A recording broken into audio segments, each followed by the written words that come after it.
Hey guys, and welcome back to my channel, Nerdy NP Car Chat. I'm Yulia, and I'm back with another exciting episode.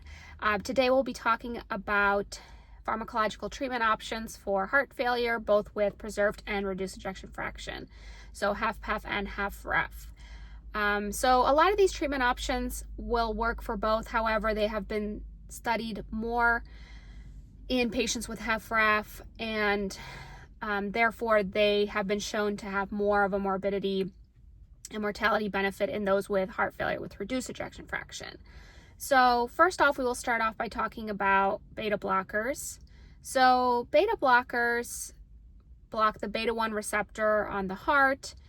The beta 1 receptor on the heart is the one that binds your stress hormones, your epinephrine, norepinephrine, and is responsible for the fight or flight response.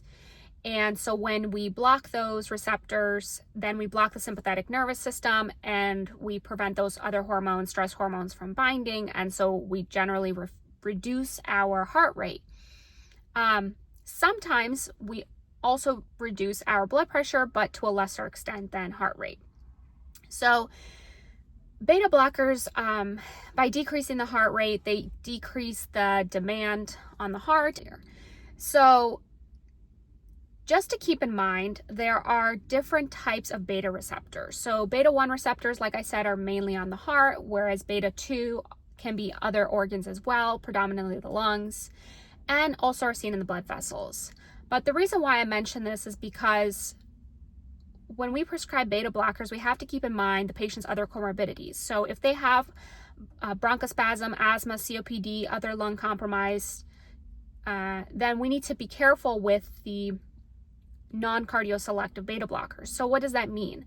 So non-cardioselective means that they don't just target B1 receptors, beta 1 on the heart. They also target the beta 2 on the lungs and other organs. So in these patients, we have to be careful because if we prescribe them non-cardioselective beta blockers, they might end up in respiratory distress.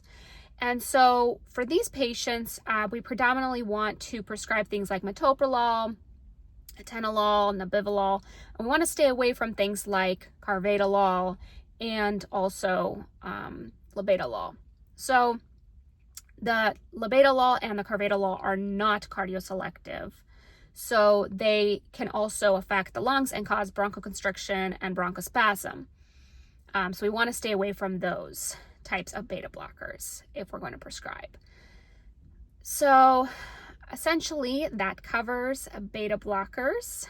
And I hope you enjoyed this little chat. And in the next part of this episode, we're going to discuss some other pharmacological treatment options.